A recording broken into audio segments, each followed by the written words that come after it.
What got you interested in flying yourself? Actually, I was a kid on the farm in Jay County listening to my uncle that had returned from the Air Force, Uncle Rex, and he was telling about flying the T-6s and the P-38s and the B-24s, and explaining to my father the controls, how to make them go up and down, how to bank them, and I was fascinated with that.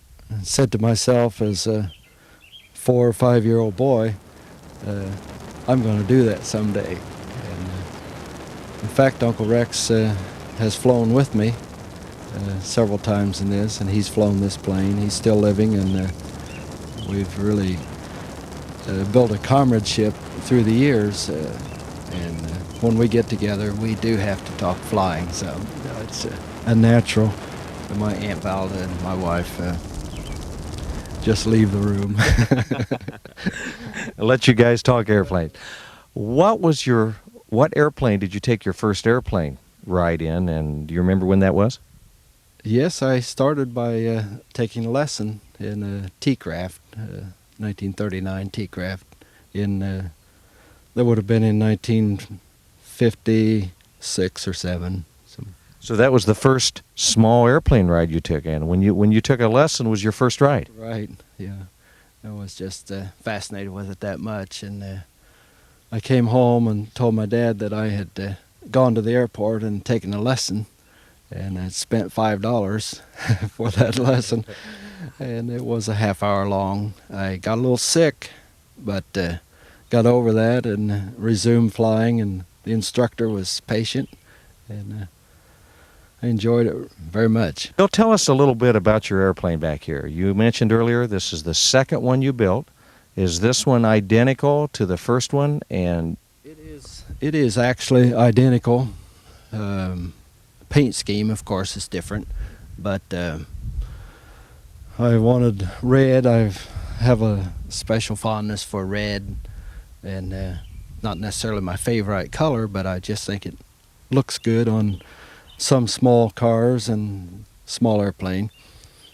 And as far as the kit, the only modification is a little trim tab on the elevator, which is a help because the flight envelope in this plane it can go from so slow to fairly fast, what for a small airplane, 90 to 100 mile an hour. And when you go from 40 to 100, that difference, you need some kind of a modification to the tail feathers too. We might explain that the trim tab actually takes the pressure off of it. If you're in a climb, you can trim to climb or trim for level, and just so you don't have to haul back all the time. And originally you're saying this airplane didn't have a trim tab. It didn't, no.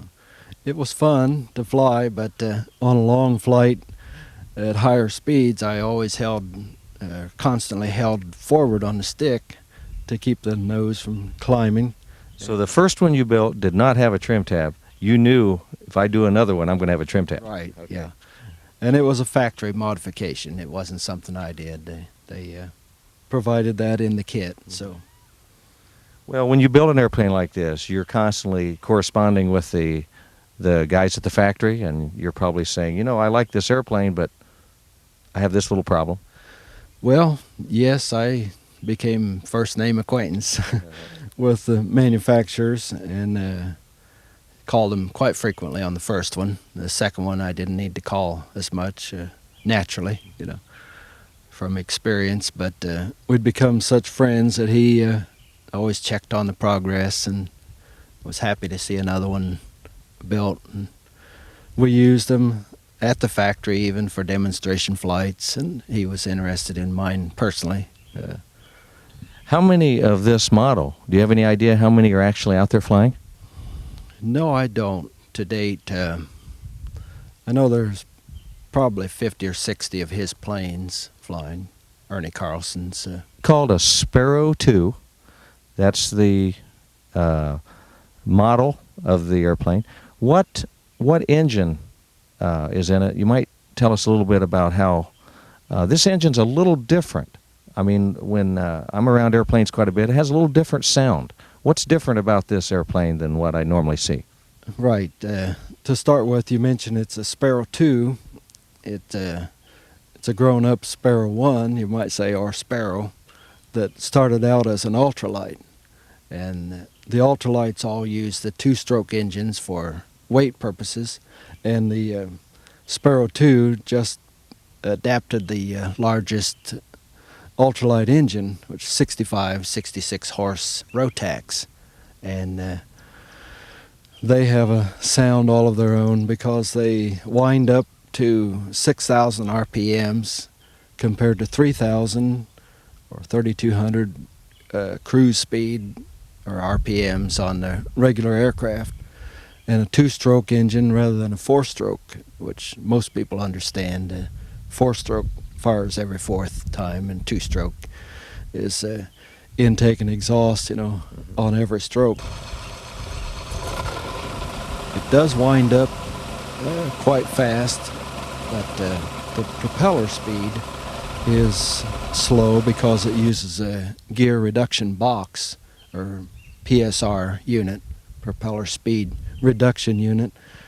And you've noticed in the flying that the propeller turns opposite direction from your aircraft, even the conventional aircraft, because the engine turns the same direction as yours, but the gearbox reduces the speed 2.58 to 1 actually, and it also causes the propeller to turn in the opposite direction.